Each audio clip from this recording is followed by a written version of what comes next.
Good morning, ladies and gentlemen. Welcome to my new video. My name's AJ. In today's video I'm going to be talking about India, particularly this story that came out a few days ago, how Indian troops detained over 200 Chinese soldiers who intruded into their territory. So this story was all over the papers and even reached Western papers and RT. I remember seeing it on the RT channel, and a lot of Western papers were up in arms and celebrating, saying, "Yeah, yeah, go India, go India! They've detained 200 soldiers." And all these, I was sorry, in Fox News as well. There's breaking news everywhere in all the Western channels. And I thought about it, and I thought, hang on a second, this can't be right. I need to look into this. So I looked around some of the Indian media, and apparently all of this came from this picture or this tweet. And you can see the image claims that people in it are Indian and the Chinese troops. A tweet in Hindi read that Rahul Gandhi will never tweet that the Indian army captured more than 150 soldiers in Arunachal Pradesh who were released only after a meeting between the commanders of both sides. So obviously this picture was going around, but not many people have actually done some more research. So there's obviously loads of tweets going around. Even Pakistanis were getting into the tweets as well. But what a lot of people don't realize is this clip was actually taken from an Indian movie. So this Indian movie was being filmed on YouTube. So, hang on a second, guys. So this is from a movie, an Indian Bollywood movie they're shooting, and the film is called Lak movie shooting in Kargil, Ladakh, and this is behind the scenes, and you can see the image that was being released and the image on the video is exactly the same, right? So because of this image that's been posted all over the world, people assume that 200 or 150 Chinese soldiers were being detained, and obviously this news went on all the way to Fox News and RT, and even BBC kind of chimed in, and all these Western papers were saying, "Ah ha ha, 200 Chinese soldiers been captured. They're not that tough," or blah blah blah, and Indians were getting really really happy. And it's absolutely ridiculous, guys, that someone can use these video still images and use this as propaganda. And this kind of stuff doesn't really surprise me from the Indian media and the Indian public. They're probably celebrating in the streets like they won a cricket match or something. It's absolutely ridiculous how the media in India would go to such lengths. And to be fair, guys, some media has kind of reported this as fake. So this is from Indian media, so they have said that it is fake and they falsely reported this as fake, but they had to, because obviously these images were going around being taken from a movie and stuff like that, so they can't be seen to kind of collaborate with that kind of story really. And this story, guys, could have led to a war, because while these pictures were being circulated all over the world, obviously China had seen them, and China pretty much got really angry and denied these claims, and nobody would believe them. So in return, what China did, they released these images of Indian soldiers being beaten up, and you can see all of these soldiers in the background held in a line, and Indian soldiers being beaten up. So the Chinese released these images in retaliation.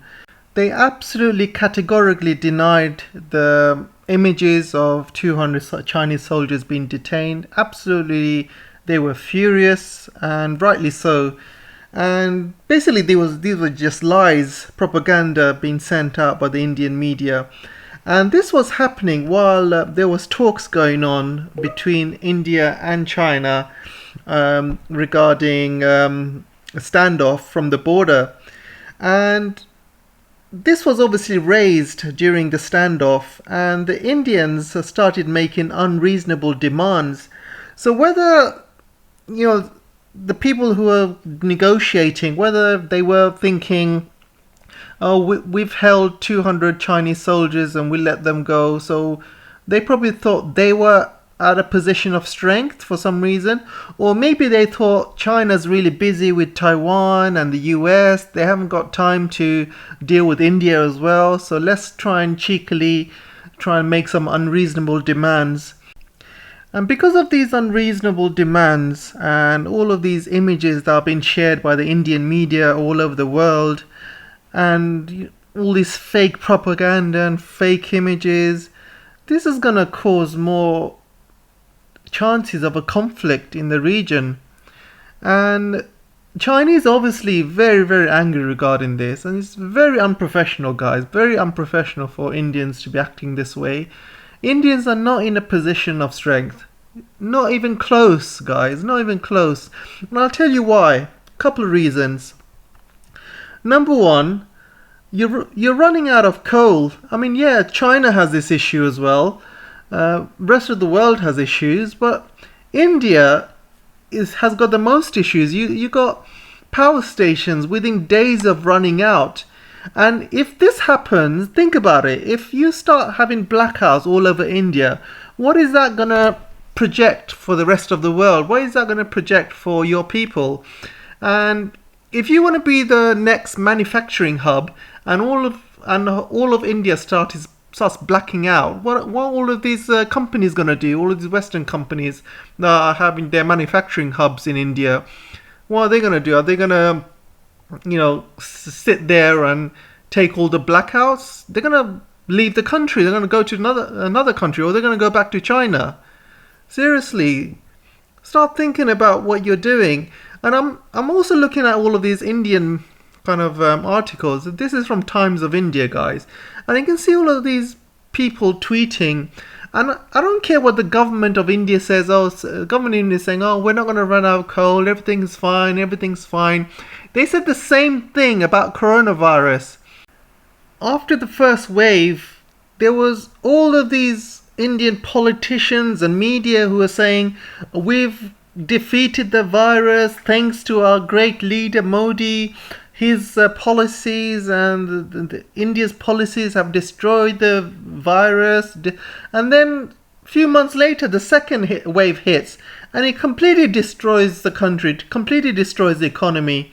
And where are these politicians and media now? And then now they're blaming China for it. They're saying, it's China's fault, lab leak. When you have yourselves to blame. You dropped the ball, guys. It was you. Stop blaming others. Look at yourself. So would you ever believe an Indian politician ever again? Now, all of these pictures going around saying they've captured 200 Chinese. Even that's been proved false. The pictures are from a Bollywood movie, for God's sakes. Seriously, guys, just sort it out. Just sort your media and your politicians out. And it's not just my opinion. These are actual Indians, and I'm going to go through some Indian tweets for you. This is from Times of India, and you can see here coal shortage. Every year we face some problems after even monsoon is coming soon as well. But the gap between demand and supply bound to be, as 214 coal block allocation was cancelled by Apex Court due to corruption issues 2014, and many of these would have done production from 2016 to 2017. And you can see coal imports to rise. Government has asked thermal power units restart blending 10% imported coal. And you can see the cost of electricity may rise if generating coal, imported coal at prevailing high prices. So the cost of electricity is going to be paid by the Indians, and as you know, there's not many rich Indians around. Most of Indians are kind of middle class or in poverty. So the rich are going to get richer, and the poor ones are going to be hit. So here, look, Narendra Modi, all of these shortages, including coal, adversely impact the poor and benefit the rich. See, do you know what I mean? The exchange price of electricity has gone from the usual 5 rupees unit to 16 rupees. Some private generating companies have made a killing out of power shortage. So as you can see, these are not my opinions. These are actual Indians from the ground. LPG and fuel costs rising due to winters, and now coal shortages due to monsoons. This is how BJP is attempting to fool you all to hide their failures. Exactly. First they blamed China to hide their failures. Now they're coming up with all sorts of bull crap. It was economic darkness. Now Modi government has inefficiently will push India into the power darkness. Modi has unsurprisingly power surplus TS resources to shield his failures. As you can see, guys, tweets after tweets and after tweets. There's hundreds of tweets, thousands of tweets about this coal issue all over Twitter. So it is a big issue. Unfortunately, the Western media is not talking much about this. The main thing on the Western media is, oh, China's suffering, China's run out of coal, China's having a GDP crisis, its manufacturers going down. So they love to kick China because of the anti-Chinese rhetoric. The front page would be China, and India would be like the back page, in the middle somewhere, a small little column where nobody's going to see. So that's the difference. But while everything in India looks much, much worse, at least China's not having a nationwide coal crisis where it's going to run out. China's still got a lot of coal, and plus it's increased its production, and it's not going to run out of power. There's not going to be a power outage. But in India, it's totally different, guys, totally different. So which brings me on to the next final topic as well. And India seems to think that it's talking from a position of strength, and this is everything that's been happening under Modi's government, and I want to kind of cover this as well. Under the impact of India's continued anti-China policy, current China-India economic and trade relations are already in deep trouble. Driven by the irrational hostility of anti-China forces in New Delhi, India launched a comprehensive campaign to eliminate Chinese influence in its economy. India has repeatedly blocked Chinese companies from participating in the bidding of Indian government projects, conducting government reviews of Chinese investments, and banned nearly 300 Chinese apps. Indian state-owned telecommunication companies refused to use Huawei equipment for network upgrades, and the Indian government refuses to use Chinese companies to participate in 5G trials.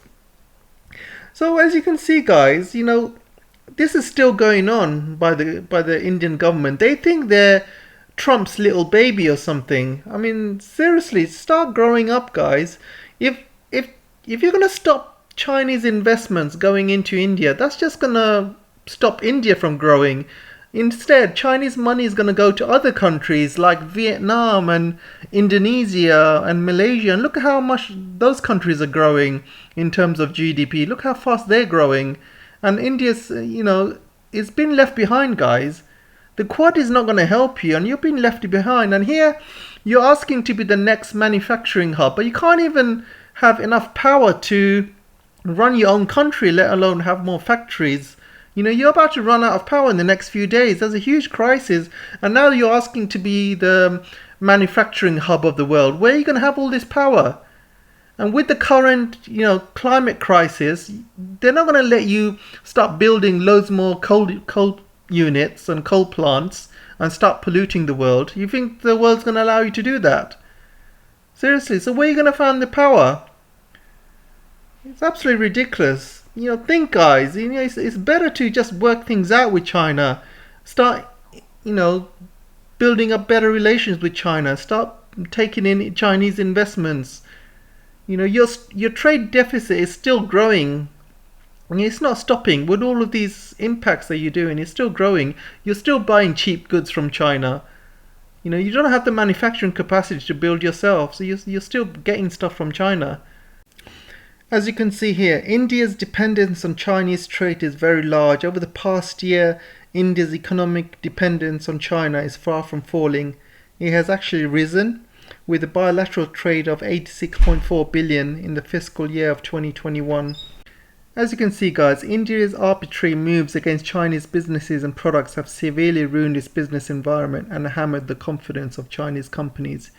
As you can see, guys, if you're going to stop Chinese investment going into India, who do you think this is going to harm more, the Chinese companies, or is it going to harm India?